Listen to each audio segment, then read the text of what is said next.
Hello friends, welcome to more creative. दोस्तों, आज दिनांक 27 दिन शुक्रवार है। वही हिंदी महीना माघ और शुक्ल पक्ष की षष्ठी है। तो चलिए शुरू करते हैं आज की बड़ी खबरें। यदि आपको खबरें पसंद आए तो वीडियो को लाइक जरूर करिएगा और आप हमें प्रदेश के किस जिले से देख रहे हैं कमेंट बॉक्स में जरूर बताइएगा। दोस्तों, किसानों के लिए बड़ी खबर है। मध्य प्रदेश में गेहूं खरीदी के पंजीयन को लेकर आया है लेटेस्ट अपडेट। दोस्तों, समर्थन मूल्य पर गेहूं की बिक्री करने के लिए किसानों को पंजीयन कराना होगा। इसके लिए पंजीयन की प्रक्रिया बहुत जल्द शुरू होने वाली है।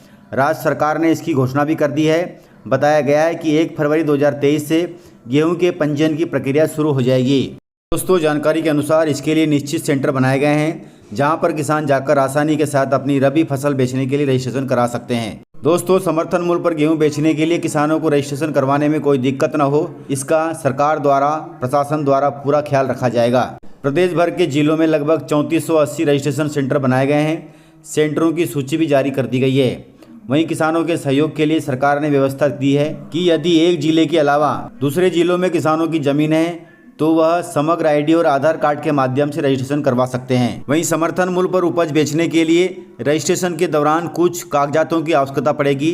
बताया गया है कि किसानों को अपने जमीन से जुड़े हुए दस्तावेज रजिस्ट्रेशन के समय देने होंगे। इसके अलावा आधार कार्ड, पासबुक की फोटोकॉपी, समग्र आईडी तथा फ़ोन नंबर देना होगा। वहीं किसानों को कहा गया है कि रजिस्ट्रेशन के समय वह अपने आधार लिंक बैंक खाते को ही रजिस्ट्रेशन रिकॉर्ड के साथ दें।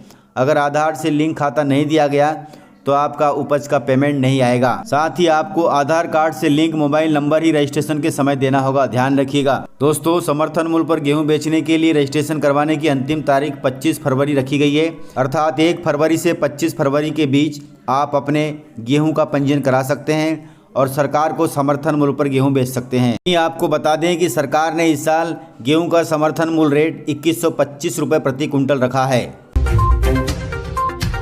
दोस्तों, प्रधानमंत्री मोदी की नसीहत पर फिल्म पठान के लिए गृह मंत्री डॉक्टर नरोत्तम मिश्रा के सुर बदल गए हैं। उन्होंने कहा कि फिल्म पठान का विरोध नहीं होना चाहिए। दोस्तों, देश की राजधानी दिल्ली में आयोजित भाजपा की राष्ट्रीय कार्यकारिणी की बैठक में प्रधानमंत्री मोदी द्वारा फिल्मों को लेकर बयानबाजी करने वाले पार्टी नेताओं को नसीहत दी गई। इसका असर यह हुआ कि प्रदेश के गृह मंत्री डॉक्टर नरोत्तम मिश्रा ने फिल्म पठान पर अब अपने सुर बदल दिए हैं। दोस्तों, उन्होंने कहा कि पठान फिल्म का विरोध नहीं होना चाहिए। इस फिल्म में जो भी आपत्तिजनक चीज़ें थी उसे हटा लिया गया है। सेंसर बोर्ड के कहने पर फिल्म में संशोधन हो गया है। उन्होंने यह भी कहा कि विरोध करने वालों को हम समझाएंगे और उनसे बात करेंगे, उनसे अपील करेंगे कि फिल्म का विरोध नहीं होना चाहिए। दोस्तों, आपको बताते चलें कि सबसे पहले पठान फिल्म का विरोध प्रदेश के गृह मंत्री डॉक्टर नरोत्तम मिश्रा ने ही किया था और आज उन्होंने ही जनता से अपील की है कि फिल्म में संशोधन हो गया है, किसी को भी फिल्म का बहिष्कार करने की जरूरत नहीं है। दोस्तों, मैं आपको बता दूं कि फिल्म पठान की ओपनिंग भारतीय फिल्म में सबसे बड़ी ओपनिंग है।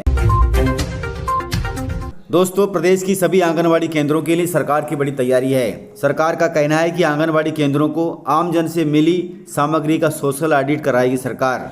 एडाप्ट इन आंगनवाड़ी योजना के तहत आंगनवाड़ी केंद्रों को आमजन से मिली और अभियान के माध्यम से जुटाई गई सामग्री का अब सोशल ऑडिट कराया जाएगा। यह जिम्मा अलग अलग जिलों में स्वयंसेवी संस्थाएं करेंगी, जिन्हें 31 जनवरी तक रिपोर्ट सौंपनी है। वहीं प्रत्येक संस्था 20-20 आंगनवाड़ी केंद्रों का ऑडिट करेगी। इस दौरान देखा जाएगा कि अभियान के माध्यम से जो भी वस्तुएं आंगनवाड़ी केंद्रों को मिली है वह सही है या नहीं। अर्थात बच्चों को जो खिलौने, कपड़े, सहयोगी उपकरण मिले हैं, धनराशि मिली है, उनमें पारदर्शिता बरती गई है या नहीं, अर्थात यूज़ करने लायक हैं या नहीं। दोस्तों, मौसम को लेकर बड़ा अपडेट सामने आया है। मध्य प्रदेश में शुक्रवार से छटने लगेंगे अब बादल, वहीं खिलेगी धूप, लेकिन रात में फिर बढ़ेगी ठंड। दोस्तों, मौसम वैज्ञानिकों के मुताबिक 4 प्रणालियों में से 3 मौसम प्रणालियां गुरुवार को समाप्त हो गई हैं। जम्मू कश्मीर पर बना पश्चिमी विक्षोभ भी अब कमज़ोर पड़ गया है। इस वजह से अब मौसम साफ होने लगेगा, जिससे बादल छटने से शुक्रवार से धूप निकलेगी।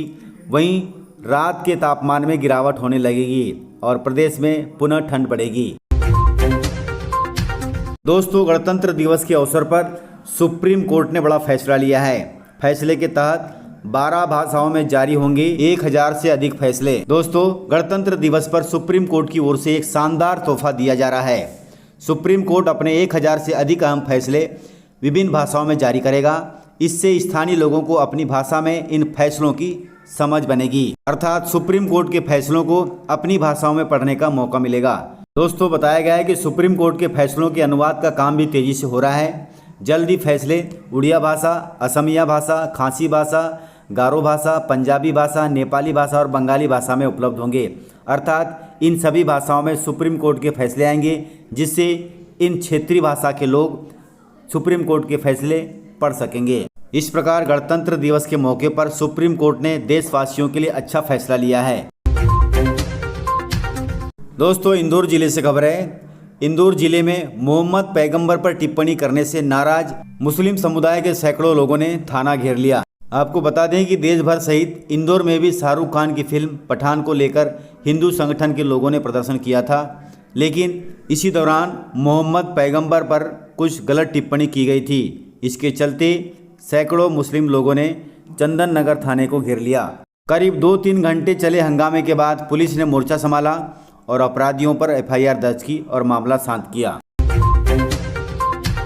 दोस्तों नए साल में महिलाओं के लिए सरकार बड़ा काम कर रही है। महिलाओं को मिल रहे लाभ की जानकारी जुटाएगी अब मध्य प्रदेश सरकार। दोस्तों मध्य प्रदेश में महिलाओं को किन किन योजनाओं का लाभ मिल रहा है और कौन वंचित रह गया है, राज्य सरकार इसकी ग्रामवार जानकारी जुटाएगी। वहीं पंचायतों में होने वाले ग्राम सभा में न केवल लाभार्थियों के नाम बताए जाएंगे, बल्कि किशोरियों की सुरक्षा, महिला सशक्तिकरण सहित अन्य विषयों पर चर्चा भी की जाएगी। साथ ही ऐसे हितग्राही भी चिन्हित किए जाएंगे जो विभिन्न योजनाओं की पात्र श्रेणी में आ गए हैं लेकिन उन्हें लाभ नहीं मिल रहा है। इसके लिए पंचायत एवं ग्रामीण विकास विभाग ने सभी जिला कलेक्टरों और जिला पंचायत के मुख्य कार्यपालन अधिकारियों को ग्राम सभा आयोजित करने के लिए कहा है। इस प्रकार से अभी ग्राम पंचायतों में ग्राम सभा कर प्रदेश की सभी महिलाओं को जो योजनाओं से वंचित हैं उनकी जानकारी जुटाने के बाद उन्हें योजनाओं का लाभ दिया जाएगा। दोस्तों मध्य प्रदेश में मंदिरों के 500 मीटर के दायरे से हटेंगी अब शराब दुकानें, अर्थात अब शराब पर सरकार सख्त हो गई है। दोस्तों मध्य प्रदेश में मंदिरों के 500 मीटर के दायरे से शराब दुकानें हटेंगी। सरकार अब नई आबकारी नीति में यह प्रावधान करने जा रही है कि मंदिर के 500 मीटर की परिधि में शराब दुकान नहीं खोली जा सकेंगी। मध्य प्रदेश सरकार अब वर्ष 2023-24 की नीति में शराब दुकानों का नवीनीकरण 10% शुल्क अधिक लेकर करेगी। वहीं प्रदेश में 1 अप्रैल से नई आबकारी नीति लागू होगी। इसके लिए वाणिज्य कर विभाग इसकी तैयारी में लग गया है। वहीं मुख्यमंत्री के साथ विभागीय अधिकारियों की एक दौर की बैठक हो चुकी है और जल्दी इस पर काम शुरू किया जाएगा। दोस्तों चुनाव से पहले कांग्रेस बड़ा दांव खेल रही है। दांव के तहत कांग्रेस घर घर पहुंचाएगी राहुल गांधी की चिट्ठी। दोस्तों कांग्रेस की देश भर में चल रही भारत जोड़ो यात्रा के बाद अब 26 जनवरी से हाथ जोड़ो यात्रा शुरू होने जा रही है। इस यात्रा में कांग्रेस नेता राहुल गांधी के एक पत्र को घर घर पहुंचाया जाएगा। इस पत्र में स्वर्णिम भारत का वादा किया गया है। इसमें महंगाई, रोजगार और उद्यमों पर जोर देने की भी बात कही जा रही है। दोस्तों वर्तमान में कांग्रेस की भारत जोड़ो यात्रा जम्मू कश्मीर के बनिहाल पहुंच चुकी है। उसके बाद से यह यात्रा हाथ जोड़ो में बदल जाएगी। दोस्तों पूर्व सीएम कमलनाथ जी ने बीजेपी पर कसाया बड़ा तंज। उन्होंने कहा कि बीजेपी की विकास यात्रा निकास यात्रा है। दोस्तों प्रदेश कांग्रेस अध्यक्ष कमलनाथ जी ने बीजेपी की विकास यात्रा को निकास यात्रा करार दिया है। उन्होंने बीजेपी की विकास यात्रा को फेयरवेल यात्रा बता दिया। कमलनाथ जी ने कहा कि पूरे प्रदेश का सत्यानाश हो रहा है, हमारे नौजवानों का सत्यानाश हो रहा है, कृषि क्षेत्र का सत्यानाश हो रहा है, औद्योगिकरण का सत्यानाश हो रहा है, प्रदेश में भ्रष्टाचार बढ़ रहा है। ये प्रदेश की तस्वीर सबके सामने है। सीएम शिवराज सिंह चौहान विकास यात्रा निकाल रहे हैं, लेकिन असल में यह निकास यात्रा है। उन्होंने कहा कि अगर देश में 100 रुपये का निवेश आता है तो उसका सिर्फ 30 पैसे ही मध्य प्रदेश में आता है। ये 5 प्रदेशों से घिरा हुआ है, लेकिन फिर भी लोग यहाँ भ्रष्टाचार के कारण निवेश करना नहीं चाहते। इस प्रकार पूर्व सीएम कमलनाथ जी ने सीएम शिवराज सिंह चौहान की विकास यात्रा पर बड़ा तंज कसा है। दोस्तों आपको बताते चले कि शिवराज सरकार की विकास यात्रा पूरे प्रदेश में 5 फरवरी से शुरू होने वाली है। तो इस प्रकार से जानकारियाँ थी। यदि आपको जानकारियाँ पसंद आई हो तो वीडियो को लाइक ज़रूर करिएगा। तो मिलते हैं सर इसी प्रकार की खबरों के साथ अगले वीडियो में। तब तक के लिए जय हिंद, वंदे मातरम, टेक केयर।